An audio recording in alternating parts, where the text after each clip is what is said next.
The title of my talk is Emptiness, State of Grace. Why emptiness? What does emptiness mean? Empty of what? I'd like to tell you about an experience I had early last year. Following a 3-month hiatus in a healing center in tropical South America, I was getting ready to return home, face some hard choices, and resume my life. I had been healing from one of those life events when things fall apart. One afternoon, I went into my little cabin to catch up with my laundry. As I reached for the garments in the basket, I felt a resistance. There was sort of gook that looked almost like chewing gum stuck between 2 garments. I struggled to pull them apart, then finally looked carefully between the creases and pulled back.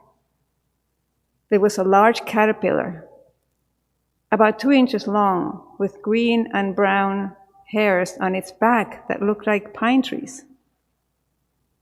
I knew those caterpillars burnt your skin, so I ran outside and struggled to prod it from my garment with a stick.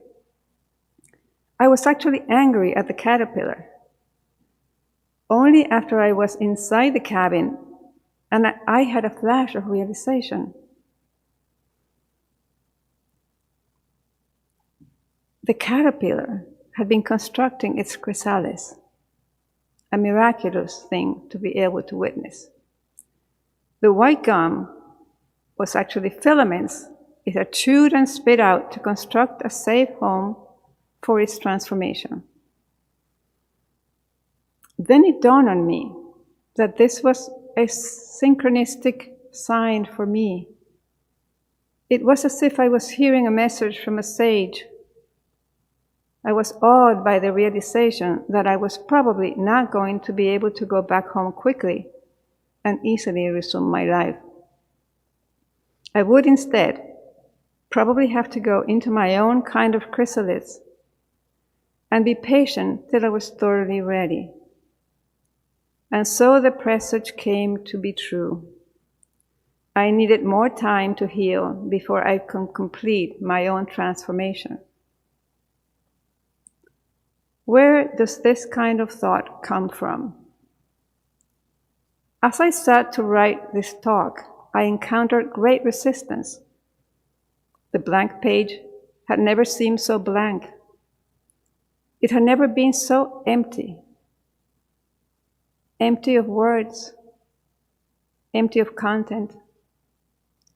We are inherently afraid of emptiness, whether we call it emptiness, nothingness, the void, the blank page, or even silence. We see emptiness as a big hole where we would desperately be lost and alone. When I say to my friends and family that I am giving a talk on the subject of emptiness, I either get a blank stare or resistance. Why emptiness? Why don't you find a lighter, friendlier subject? Yet for me, there is no lighter, friendlier subject. Emptiness is in itself bliss, the bliss of our true nature. We finally find there what we are made of, where we come from, and where we go for serenity, peace, and the everlasting present as it is liberated from the comings and goings of the mind and the world. Listen to this beautiful poem by Rumi. Why are you so afraid of silence? Silence is the root of everything. If you spiral into its void, 100 voices will thunder messages you long to hear. When I first read the Heart Sutra here in this hall, I became wholly intrigued by the phrase, emptiness is form, form is emptiness. Of course, it was contradiction, but it hit my heart as truth right from the start. That is what truth feels like. It is usually something we can't put into words, but that goes straight to the heart. The Heart Sutra stayed in my mind, and I found myself pondering it over and over again. That was the beginning of my search for the nature of emptiness. Emptiness is form, form is emptiness. I understand, not of course with my intellect, but through a series of experiences that I would like to share with you. On Memorial Day weekend 2014, I attended a retreat here at One Dharma Center. After evening meditation, Reverend Do-Sung Yu gave a Dharma talk and spoke about what to me had become the focus of the retreat: the emptiness of body and mind, that entity we call I. I listened intently while, curiously, the air in the meditation hall slowly became rarefied. And as I watched Reverend Yu give a surprisingly simple explanation on the subject, he seemed to begin to vanish in front of my eyes, till I was seeing what was behind him, and not his body, though I could still hear his voice. Then I had the sensation that my body was disappearing too. It was an all-encompassing experience, as if I was seeing everything from a wide, detached, and weightless point of view with absolute certainty. Coming back to the real world of form was, of course, the opposite: unsettling and confusing. I went to my room and cried, because without this I of mine, how was I going to be able to mediate with the world? I left the retreat early, but my heart was hooked on the sutras. Nowadays, Reverend Yu, who is my mentor, tells me that form is emptiness, emptiness is form, is my life koan, the riddle that during meditation delivers understanding and guides my practice. Earlier on, before he knew of my quest for emptiness, Reverend Yu had given me the koan, "What am I?" I went home after meeting with him, and that night, during meditation, I changed it to, "Who am I?" because it felt more comfortable. The next time I met with him, I told him of my experience, and he looked straight into my eyes and said, "There is no who." He actually said that to me. It clicked. Yes, of course. That is what we really are. We are that empty space where there's nothing, but there's also everything. That primordial space of grace and of both perfect contentment and pure potentiality. That is the course of all creation. Therefore, the Buddhist maxim, the mind creates everything. Behind me in this hall is the Ilwon Sang, the one circle image. It is a circle, perfectly empty inside. Sotaesan, the founding master of Won Buddhism, was asked repeatedly why in Won Buddhist temples, instead of the image of the Buddha, Ilwon Sang was enshrined. He explained,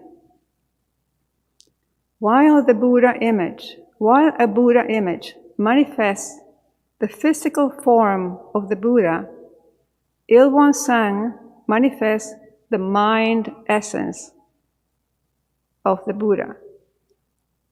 The physical form represents only his human form. But the mind essence is vast and infinite, combining being and non-being, and sustaining itself through the three time periods of past, present, and future. Our Ilwonsang vow, which we chant every day, begins like this. Ilwonsang is the realm of samadhi, beyond all words and speech. In the Diamond Sutra, Subhuti, one of the Buddha's main disciples, asks him what a good person must do to reach enlightenment. The Buddha answers that good persons master their thinking by leading however many species of beings there are to be liberated. Then he says what I believe to be the essence of the teaching, which I would like to read to you. And when all this immeasurable, innumerable, infinite number of beings has been liberated, we do not, in truth, think that a single being has been liberated. I found this not just very intriguing, but also filled with a great cosmic humor.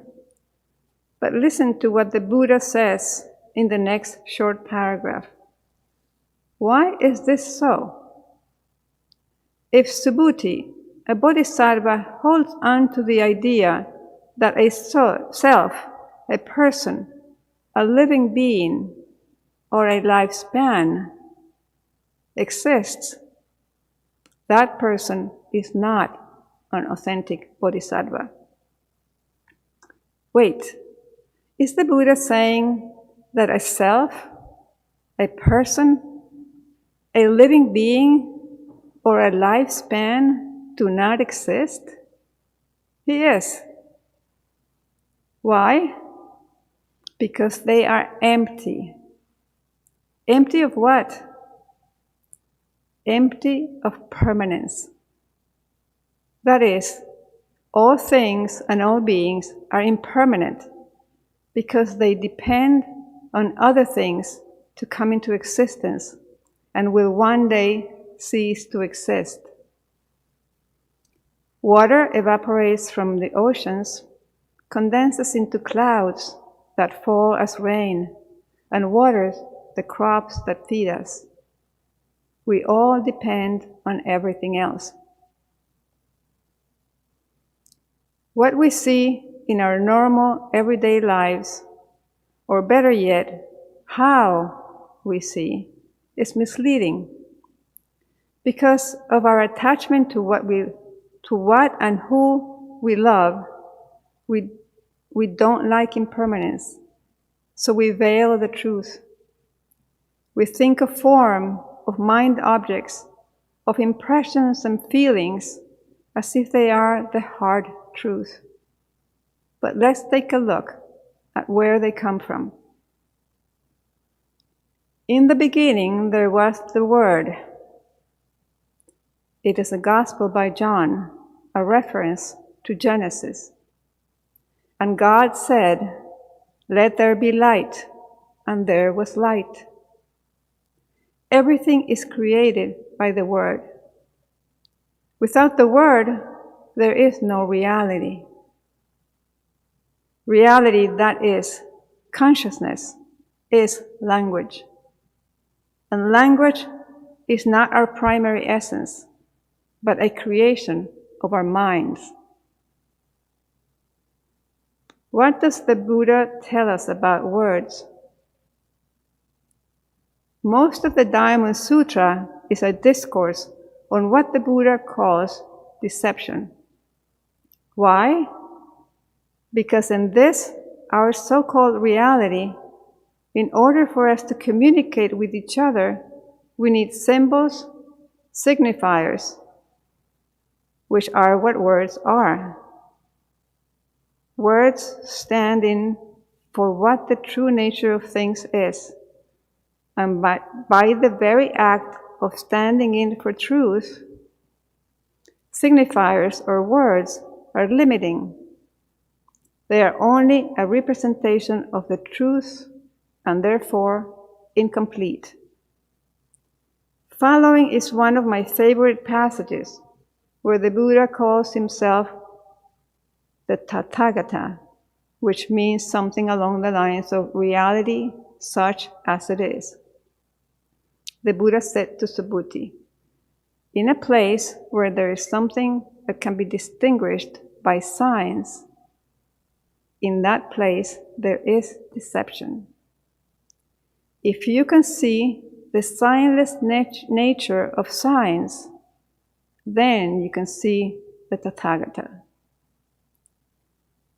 From what I can see, what the Buddha is doing is stretching our minds beyond their usual boundaries.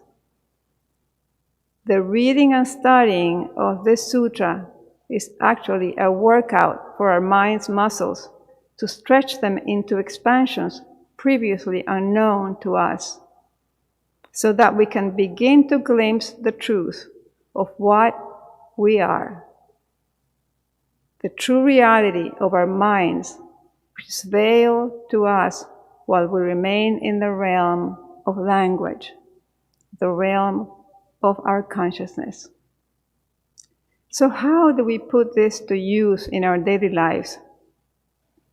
Sotaesan's teachings are most effective because of his emphasis on practice. We meditate, we observe, we study, we inquire, so that we can make sound choices in action. That is the aim of the practice. We do what we call mind practice. We observe not just our thoughts, but also our emotions, which often disturb our quiet minds. We connect to sound thought, another term for ilwan or original mind, which is always clear, alert, and calm. How do we connect to sound thought? We are mindful of what's around us. We study the circumstances of the issue. We search the teachings for inspiration. And then, if it still has not become clear, we let go, trusting that the way will come to us. In my story about the caterpillar, I had the realization that the gook was a chrysalis, and that somehow it was mirroring my own transformation process. Let's recall that I felt angry at the caterpillar. When the presage became true, in the same manner, I became angry at myself. It did not fit my idea of progress to be set back again to build my chrysalis. I was impatient for action, for building my new life, for friends and colleagues and my own things around me. Eventually, I accepted my situation and checked my mind. I let the gap of emptiness open, and I trusted that it would give me the answer. It did. And it didn't come from me. It came from the miraculous universe, which is always there, ready to give us what we need in the most unexpected ways, because it is all-knowing, all-powerful, and it is pure wisdom. I heard some beautiful words from a friend just a few days ago.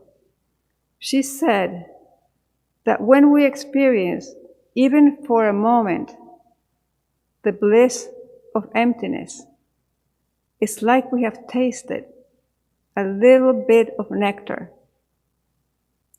And that experience will always be there for us because we know it. Thank you.